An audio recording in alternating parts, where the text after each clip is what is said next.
ರಾಜ್ಯ ರಾಜಧಾನಿ ಬೆಂಗಳೂರಿನಲ್ಲಿ ಪದೇ ಪದೇ ಹುಸಿ ಬಾಂಬ್ ಕರೆಗಳು ಬರ್ತಾ ಇವೆ. ಶಾಲೆಗಳಿಗೆ ಬಂತು, ರಾಜಭವನಕ್ಕೆ ಬಂತು, ಹೀಗೆ ಬೇರೆ ಬೇರೆ ಕಡೆಗಳಲ್ಲಿ ಹುಸಿ ಬಾಂಬ್ ಕರೆಗಳು ಬರ್ತಾ ಇವೆ. ಇದರ ನಡುವೆ ನಮ್ಮ ಬೆಂಗಳೂರಿನಲ್ಲಿ ಕೆಲವೊಂದಿಷ್ಟು ಸ್ಥಳಗಳು ಎಷ್ಟು ಸೇಫ್ ಎನ್ನುವಂತ ಪ್ರಶ್ನೆ ಉದ್ಭವಿಸ್ತಾ ಇದೆ. ಕಾರಣ ಕೂಡ ಇದೆ. ಏನ್ ಕಾರಣ ಅಂತ ಹೇಳಿದ್ರೆ, ರೈಲ್ವೆ ಸ್ಟೇಷನ್ನ ತಪಾಸಣಾ ಗೇಟ್ ಇದೆಯಲ್ಲ, ಇದೇ ಸರಿಯಾಗಿ ಕೆಲಸ ಮಾಡ್ತಿಲ್ಲ. KSR ರೈಲು ನಿಲ್ದಾಣದ ಭದ್ರತಾ ತಪಾಸಣೆ ಗೇಟ್ ನಾಟ್ ವರ್ಕಿಂಗ್, ಅದು ಕೆಲಸ ಮಾಡ್ತಿಲ್ಲ, ಹಾಳಾಗಿದೆ, ಕೆಟ್ಟೋಗಿದೆ. ಸ್ಫೋಟಕ ಒಳಗೆ ತೆಗೆದುಕೊಂಡು ಹೋದ್ರೆ ಅಪಾಯ ಫಿಕ್ಸ್, ಗ್ಯಾರಂಟಿ. ಯಾರಾದರೂ ಸ್ಫೋಟಕ ಒಳಗೆ ತಗೊಂಡು ಹೋದ್ರೆ ಏನು ಕತೆ? ಈ ಒಂದು ರೈಲ್ವೆ ನಿಲ್ದಾಣದಲ್ಲಿ ಸರಿಯಾದಂಥ ಸೆಕ್ಯೂರಿಟಿ ಗೇಟ್ ಇಲ್ಲ ಎನ್ನುವಂಥದ್ದು ಸ್ಪಷ್ಟವಾಗಿ ಗೊತ್ತಾಗ್ತಾ ಇದೆ. ರಾಜ್ಯ ರಾಜಧಾನಿ ಬೆಂಗಳೂರಿನ ಹೃದಯ ಭಾಗದಲ್ಲಿರುವಂಥ ರೈಲ್ವೆ ನಿಲ್ದಾಣ, ಮೆಜೆಸ್ಟಿಕ್ ಸಮೀಪದಲ್ಲೇ ಈ ರೈಲ್ವೆ ನಿಲ್ದಾಣ ಇದೆ. ಇಲ್ಲಿ ಕ್ರಾಂತಿವೀರ ಸಂಗೊಳ್ಳಿ ರಾಯಣ್ಣ ರೈಲು ನಿಲ್ದಾಣ, ಇಲ್ಲಿ ರೈಲ್ವೆ ಸ್ಟೇಷನ್ನ ತಪಾಸಣಾ ಗೇಟ್ ಇರುತ್ತಲ್ಲ, ಅದೇ ವರ್ಕ್ ಆಗ್ತಾ ಇಲ್ಲ. ಅಲ್ಲಿ ತಪಾಸಣೆ ಸರಿಯಾಗಿ ಆಗ್ತಾ ಇಲ್ಲ. ಯಾರು ಬೇಕಾದರೂ ಹೋಗ್ತಾರೆ, ಯಾರು ಬೇಕಾದರೂ ಬರ್ತಾರೆ, ತಪಾಸಣೆ ಸರಿಯಾಗಿ ಮಾಡ್ತಾ ಇಲ್ಲ ಎನ್ನುವಂಥದ್ದು ಗೊತ್ತಾಗ್ತಾ ಇದೆ. ಈ ಮಿಷಿನ್ ಕೆಟ್ಟೋಗಿದೆ, ಸಾಕಷ್ಟು ದಿನ ಆಯಿತು ಕೆಟ್ಟೋಗಿ. ರಿಪೇರಿ ಮಾಡುವಂಥ ಕೆಲಸವನ್ನು ಮಾಡಲಿಲ್ಲ.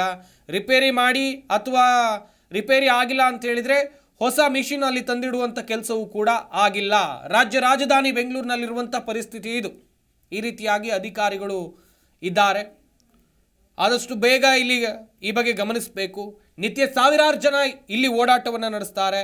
ಬೇರೆ ಬೇರೆ ರಾಜ್ಯಗಳಿಗೆ ರೈಲು ಸಂಪರ್ಕ ಇದೆ. ಇಲ್ಲಿಂದ ವಾಹನಗಳಲ್ಲಿ ಸ್ಫೋಟಕಗಳನ್ನು ಸಾಗಿಸಿ ಒಳಗಡೆ ತಗೊಂಡೋದ್ರೆ ಯಾರು ಹೊಣೆ? ಏನಾದರೂ ಆಗಬಾರ್ದಾಯ್ತು ಅಂತ ಹೇಳಿದ್ರೆ ಯಾರು ಹೊಣೆ? ನಿಮ್ಮ ಬೇಜವಾಬ್ದಾರಿತನ, ನಿಮ್ಮ ನಿರ್ಲಕ್ಷ್ಯವೇ ಇದಕ್ಕೆಲ್ಲ ಕಾರಣ ಅಲ್ವಾ? ಹೀಗಂತ ಸಾರ್ವಜನಿಕರು ಪ್ರಶ್ನೆಯನ್ನ ಕೇಳ್ತಾ ಇದ್ದಾರೆ. ಕ್ರಾಂತಿವೀರ ಸಂಗೊಳ್ಳಿ ರಾಯಣ್ಣ ರೈಲು ನಿಲ್ದಾಣದ ದೃಶ್ಯಾವಳಿಗಳನ್ನ ನೀವಿಲ್ಲಿ ಗಮನಿಸ್ತಾ ಇದ್ದೀರಾ. ಬೆಂಗಳೂರಿನಿಂದ ವಿವಿಧ ಜಿಲ್ಲೆಗಳಿಗೆ, ಬೇರೆ ರಾಜ್ಯಗಳಿಗೆ ಹೋಗಬೇಕು ಅಂತ ಹೇಳಿದ್ರೆ ಇದೇ ರೈಲ್ವೆ ಸ್ಟೇಷನ್ಗೆ ನೀವು ಹೋಗಬೇಕು.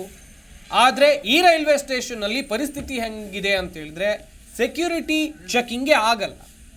ಒಳಗೆ ಆರಾಮ್ ಹೋಗ್ಬೋದು, ಏನು ಬೇಕಾದ್ರೂ ತಗೊಂಡು ಹೋಗ್ಬೋದು. ಯಾಕಂತ ಹೇಳಿದ್ರೆ ಎಂಟ್ರಿ ಗೇಟ್ ಇದೆಯಲ್ಲ, ಎಂಟ್ರಿ ಗೇಟಲ್ಲಿ ಸೆಕ್ಯೂರಿಟಿ ತಪಾಸಣೆ ಆಗುತ್ತಲ್ಲ, ರೈಲ್ವೆ ಸ್ಟೇಷನ್ ತಪಾಸಣಾ ಗೇಟ್ ಇದೆಯಲ್ಲ, ಈ ಗೇಟೇ ಹಾಳಾಗಿ ಸುಮಾರು ದಿವಸ ಆಗಿದೆ.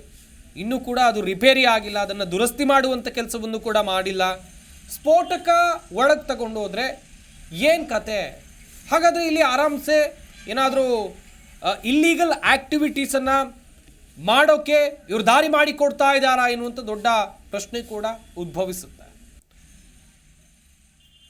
ಯಾರಾದರೂ ಸ್ಫೋಟಕಗಳನ್ನು ತಗೊಂಡು ಹೋಗಿ ಏನಾದರೂ ಹೆಚ್ಚು ಕಮ್ಮಿ ಆದರೆ ಯಾರು ಹೊಣೆ?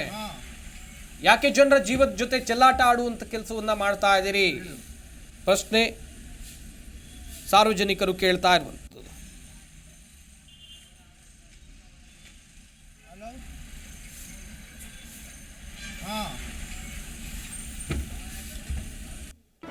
ಜಿ ಕನ್ನಡ ನ್ಯೂಸ್ ಈಗ ನಿಮ್ಮ ಮನೆಯಲ್ಲೇ ನೋಡಿ. ಎಲ್ಲ ಕೇಬಲ್ಗಳಲ್ಲಿ ಈಗ ಲಭ್ಯ. Sun Direct 292, Jio TV 1334, U digital 162, City Cable 51, GTPL 17, Abhishek cables 821, Rock Line telecommunication 51, Shri Basaveshwara number 60, Vinayaka digital number 53, in digital number 896ರಲ್ಲಿ. ನಿಮ್ಮಿಸ್ತದ ಜಿ ಕನ್ನಡ ನ್ಯೂಸ್ ನೋಡಿ ಆನಂದಿಸಿ.